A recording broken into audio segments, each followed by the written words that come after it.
Amakhosi namakhulu ngane zedlozi. Ngiyathokoza ukuba nani sona namhlanje ngesikhathi samanje. Ngizocela nje la ukuzokhuluma ngesihloko noma nginitshengise imbala noma nginitshengise uhlobo lwezimpepho. Angizukuba mude-ke la. Before-ke uma usabuka le video ngizocela nje ngenza ukuthi ube umuntu o-subscribe-ayo.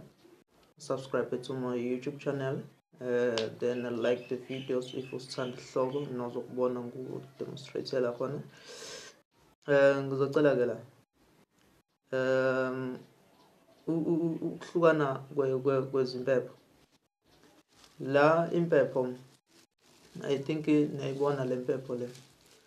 Le mpepho le njengoba uyibona nje ile mpepho yesiZulu. Evamise ukuthi ishunqiswe ezikhathini eziningi emakhaya. Bakhona abantu abayisebenzisayo, abayizangoma, abayizanosi, abanye ivamise ukushunqiswa kakhulukazi emakhaya. Mina-ke nje uma ngasho kithi kwelakithi eMabheleni kushunqiswa le mpepho ekhaya. Kuyimpepho yesiZulu. Angizukubiza ngamagama akhona ukuthi ongodlwana noma ubani bani noma ubani bani, angizukusho ukuthi inhloboni, kodwa ngizoyibeka nje impepho yesiZulu. Leyo uzoyibona nawe ukuthi uma uyibhekisisa kahle ineziqu zayo ezinkulu la, nanokuma kwayo ukuthi injani umbala wayo. Cishe ngizoyibheka nje uyibukisise. Uyayibona ukuthi impepho le iyona mpepho yesiZulu. Kuwena osuke ungenalo ulwazi lokuthi impepho ihlukana kanjani, nanokuthi umsebenzi wayo yini. Yonke-ke iyasebenza ngokuyidlozi, iyasebenza, iyalimemeza idlozi, iyakhuluma nangaleyo ndlela. Bese kushiyana nangokuthi uhlobo lwedlozi noma lesithunywa. Kodwa-ke lapho indaba leyo ejulile engeke ngize ngixoxe nawe la ekuthenini uma ngithi lena kusuke kuyimpepho yani. Umuntu loyo ngisuke ngamfundisa osuke eyithwasa emngomeni noma ekuthenini uyisithunywa noma kodwa osuke eyithwasa la ekhaya. Uyena umuntu-ke ngamfundisa-ke ngalokho ukuthi kusuke kuhlobo luni lwabantu abasuke bembethe uma ngabe usuke udinga le mpepho esuke kanje. Bese kuba yile mpepho le. Ngihlube nje kancane la uzoyibona le mpepho le kusuke kuthiwa igama layo kuthiwa impepho yamawele. Uma uzoyibhekisisa kahle imhlophe nanasesiqinisayo imbethe ingubo emhlophe uma uyibhekisisa kahle. La nje uma ngathi ngiyakutshengisa la ehlubeke khona. Uma uyithi uyayihlephula kunalento engathi ingubane emhlophe. Kwayona ifine ithanda ukuthi ibe mhlophe. Ilena-ke impepho ekuthiwa impepho yamawele ey'ngane zakwethu. Wena osuke ufuna ukwazi uhlezi uzwa kuthiwa khona into ekuthiwa impepho yamawele. Impepho esuke kanje. Sidlule-ke lapho ngoba ngazi ukuchaza ukuthi suke sebenziswa nakhona uhlobo lwakanjani.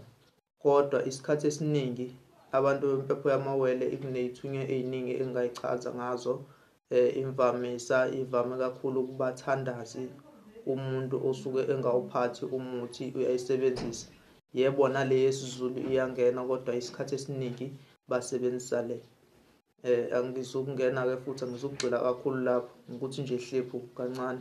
Ofuna ukwazi ngalokho umuntu osuke eyithwasa. Kwezinye izinto-ke siyimfihlo, izinto engisuke ngifane ngiyiveze nje kunini. Ngifuna nje kuphela ukuthi wazi ubone ukuthi yini le ngikhuluma ngayo. Lena-ke impepho le edume kakhulu nejwayelekile esikhathini samanje yayisetshenziswa. Lena yayithi impepho, mina ngokwami ngiyayithi impepho ey'thunywa zasemanzini. Impepho evamise ukuthiwa impepho yezangoma. So-ke ngiyacela-ke la ukuthenini uma ngabe yenziwa le mpepho lena ivamise ukusetshenziswa kakhulu izangoma uma y'bhula zihlola nalokhuya nalokhuya. Kodwa-ke kuyashiyana ukuthi umuntu usuke enamoya muni, ngoba omunye umuntu uyabhula esebenzisa yona le mpepho, uyabhula futhi esebenzisa le. Kuningi engingakuchaza. Ngizocela ukuthi nje iy'ngane zakwethu nazi lokhu kuhlukana kwazo kwempepho. Bona le impepho engithi impepho yesiZulu ile yamawele, le impepho evamise ukusetshenziswa izangoma. Noma kuthini iyayihluke kwesinye isikhathi ungathi impepho uma usuyibona isinembali iqhakaza imvamisa kaningi impurples iqhakaza lembali engathi yellow. Kuyahlukahlukana.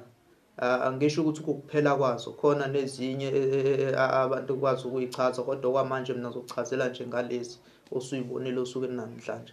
Ngibonge ingane zakwethu, thokoza. Amen. Ingane zakwethu ngibonge nje ukubuka le video uze ufike ekugcineni. Please don't forget to subscribe. Thokoza. Makhosi.